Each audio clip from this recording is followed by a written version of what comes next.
माता शबरी की कथा पौराणिक कथा बात भगवान राम के जन्म से पहले की है। जब भील आदिवासी कबीले के मुखिया अज के घर बेटी पैदा हुई थी। उसका एक नाम श्रमणा और दूसरा नाम शबरी रखा गया।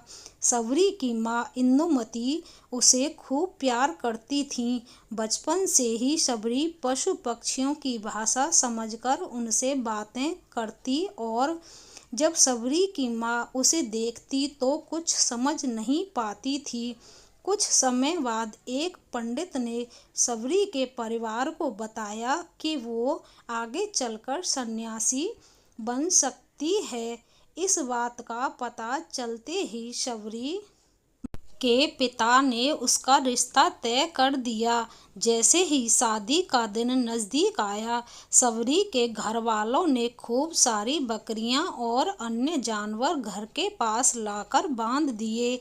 एक दिन शबरी का माँ जब उसके बाल बना रही थी तो उसने माँ से पूछा, इतने सारे जानवर हमारे घर क्यों लाए गए हैं?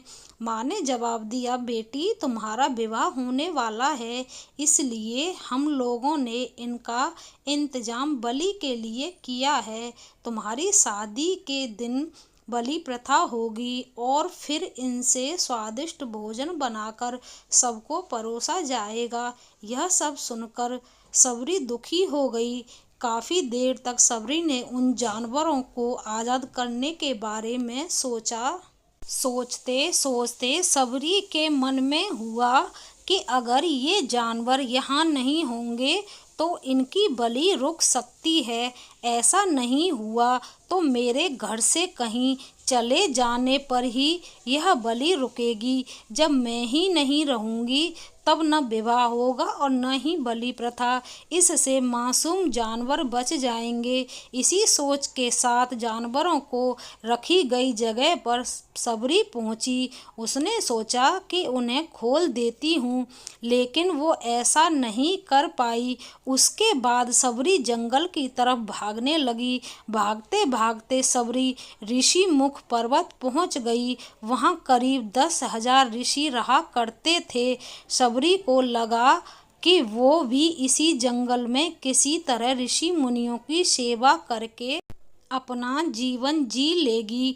वो चुपचाप उसी जंगल में एक हिस्से में किसी तरह से रहने लगी। शबरी रोजाना ऋषि मुनियों की झोंपड़ी के आगे झाड़ू लगाती और हवन के लिए लकड़ियां भी लाकर रख देती। ऋषि मुनियों को समझ नहीं आ रहा था कि जंगल में उनके काम अपने आप कैसे हो रहे हैं।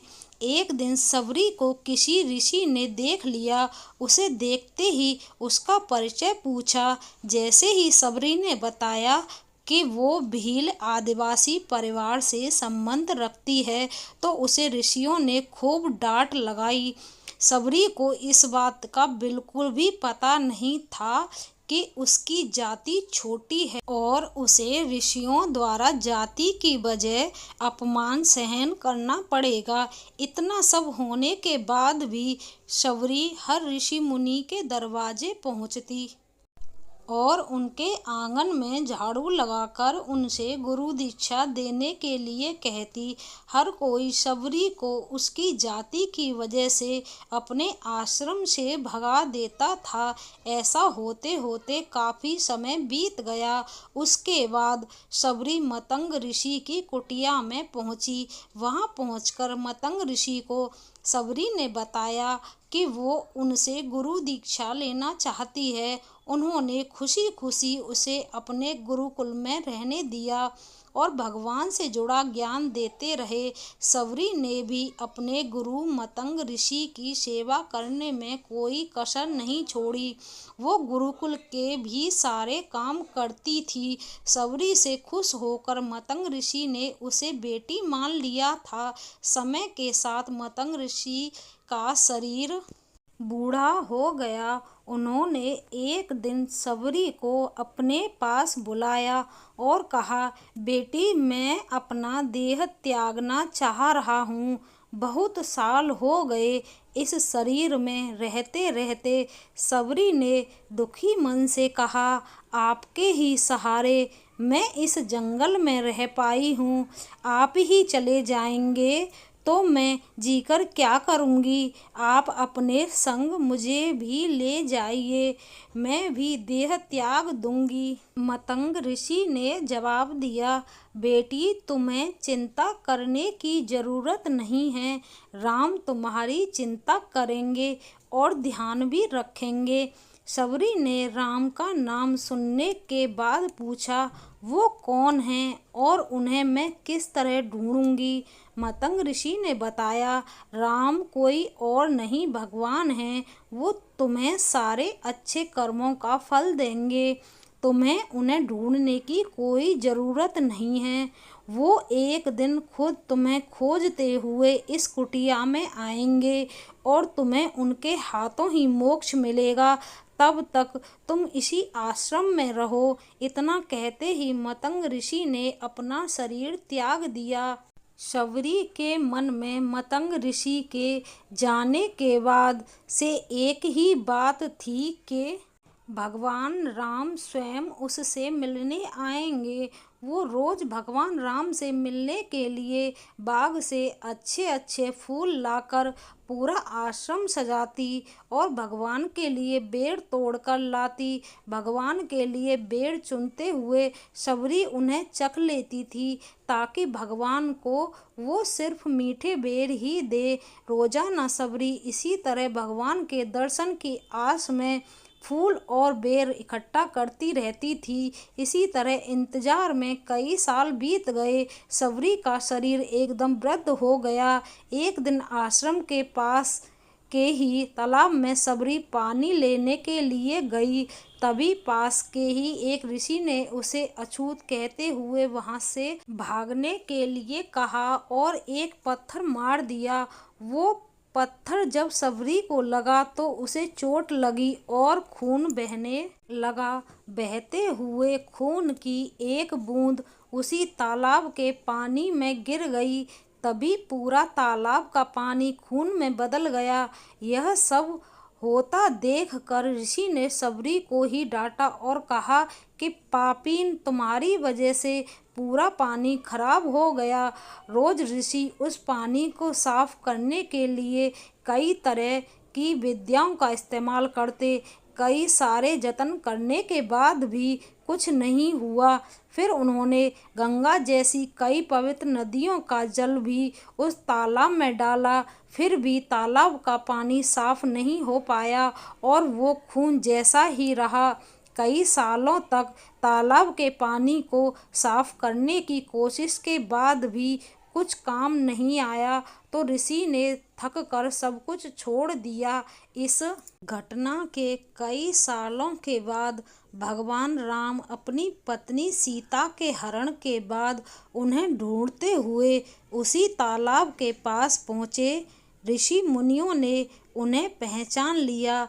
भगवान को वहां देखकर ऋषियों ने तालाब का पानी साफ करने के लिए भगवान को अपने पैर उसमें डालने के लिए कहा, लेकिन पानी जैसे का तैसा ही था। ऋषि मुनियों ने भगवान से भी कई अन्य जतन करवाए, लेकिन वो पानी जस का तस खून जैसा ही रहा। तब भगवान ने ऋषियों से पानी के रक्त में बदलने की कहानी पूछी। तब ऋषि ने सबरी को पत्थर मारने वाली सारी बात बता दी। उसके बाद कहा कि वो महिला ही अपवित्र है, छोटी जात की है। उसी वक्त भगवान राम ने कहा, ये सब आप लोगों के खराब वचनों से हुआ है। सबरी को इस तरह के शब्द बोलकर आप लोगों ने उसे नहीं बल्कि मेरे दिल को घायल किया है। इसी घायल दिल के रक्त का प्रतीक यह तालाब का लाल पानी है। आगे भगवान राम बोले, कहाँ है वो माई, मैं उनसे मिलना चाहता हूँ। तब तक सबरी उसी तालाब के पास पहुँच जाती है। इस दौरान सबरी के पैर को ठोकर लगती है और कुछ धूल उस तालाब में गिर जाती है। तभी सारा पानी साफ हो जाता है। भगवान सबसे कहते हैं कि देखिए, आप लोगों ने क्या कुछ नहीं किया, लेकिन पानी साफ नहीं हो पाया। अभी सिर्फ इनके पैर की थोड़ी सी धूल ने ही तालाब का पानी साफ कर दिया। भगवान राम को सबरी पहचान चुकी थी। उन्हें प्रणाम करके सबरी ने कहा, भगवान आप मेरे साथ कुटिया में चलिए। भगवान भी खुशी खुशी सबरी के साथ चल पड़े। फूलों से सबरी ने भगवान राम का स्वागत किया। वो सीधे बेर तोड़ने के लिए भाग गई और चख चख कर उनके लिए बेर लेकर आई। उन्होंने बड़े ही प्यार से भगवान राम और उनके भाई लक्ष्मण को बेर दिए। भगवान राम ने भी उतने ही प्यार से उन बेरों को खाना शुरू किया। तभी बेर देखकर मुंह बनाते हुए लक्ष्मण ने कहा, भैया ये बेर झूठे हैं, इन्हें आप कैसे खा सकते हैं।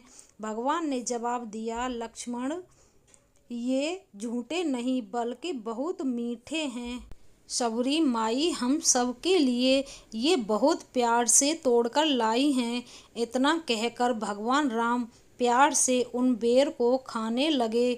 भगवान ने जाते हुए सबरी माई से कहा, आप मुझसे जो चाहे वो मांग सकती हैं। सबरी ने उन्हें कहा, मतंग ऋषि के कहने पर मैं आज तक सिर्फ आपके दर्शन करने के लिए जी रही थी। अब आप मुझे मोक्ष प्रदान कीजिए। मैं अपना शरीर आपके सामने ही त्यागूंगी। उसी वक्त सबरी ने अपना शरीर त्याग दिया। भगवान राम ने अपने हाथों से उनका अंतिम संस्कार किया और सीता माँ की खोज में आगे बढ़ गए।